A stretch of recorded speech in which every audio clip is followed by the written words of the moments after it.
Hello, I'm FleuTV, I'm a member of You Don't Have To, and today I'm going to explain why I think Jeff the Killer is meant to be a sympathetic character. So apparently not many people like the fact that Jeff was made to be sympathetic by the fangirls, but honestly, I think it makes sense for him to be sympathetic, because in the origin story, the author of the original Jeff the Killer story they intentionally but failed to make Jeff sympathetic. Intentionally but failed.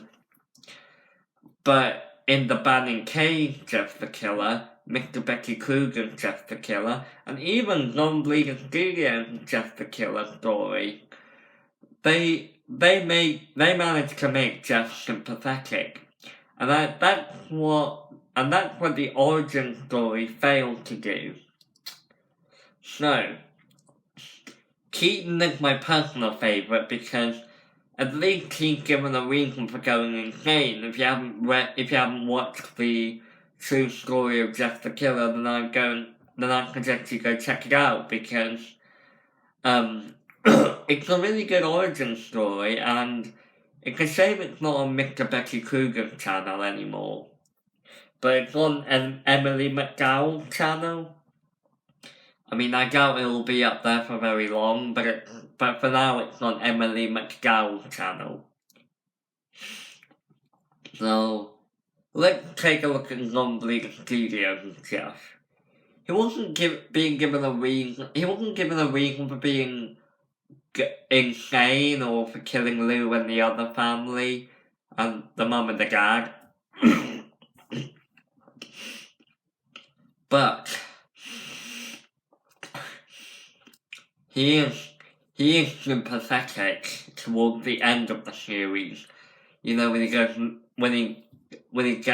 bit more stable and he's more focused on defeating Slender Man.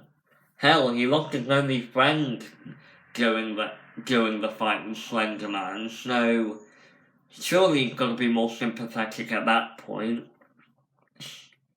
Now let's look at Banning Cage Jeff the Killer. Now not many people like this one. I mean, it's far beyond superior compared to the Jeff the Killer origin story. It's superior compared to its original story. But I like the sympathetic take on it. Like, they actually gave the parent a reason for being bad parents, other than apart from in the original story when the mum sees Jeff's face and goes, "Quick, husband, get the gun!" Yeah, no, that just came out of nowhere. But in in Banning Cage Jeff the Killer, you are meant to root for Jeff, and that's what the original story failed to do. The Jeffrey Keaton story, the Non-Bleeding Studio Jeff the Killer story, and the Banning Cage Jeff the Killer story, they all succeed in making Jeff sympathetic, unlike the original story. And I know some people, and yeah, some people might say that all Jeffs are the same, but I mean, they're all kind of different. Like, Keaton might be scary, but he does have a sympathetic side, like in Needles and Smiles and Jeffrey's Dead, like I've talked about before, and yeah, he kind of lost his empathy and sympathy in House of Jeff the Killer and became more aggressive to the point where he tried to end the world with Nalgo.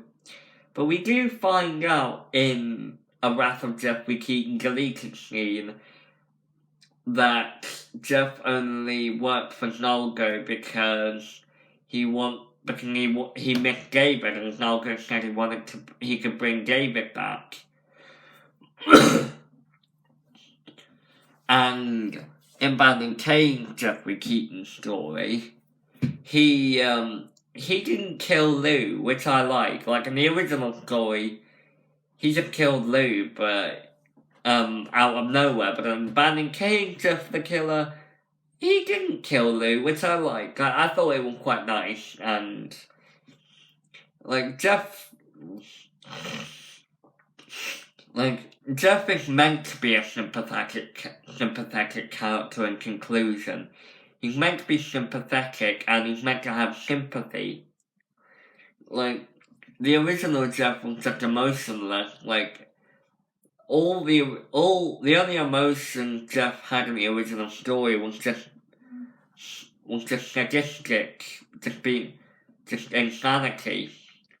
But in this story, in Banning K, Jeff the Killer, in Banning K, Mr. Betty Kruger, and Non-Bleeding Studio, Jeff the Killer's backstory, they were pretty good. They succeeded in what the original story failed to do, making Jeff sympathetic.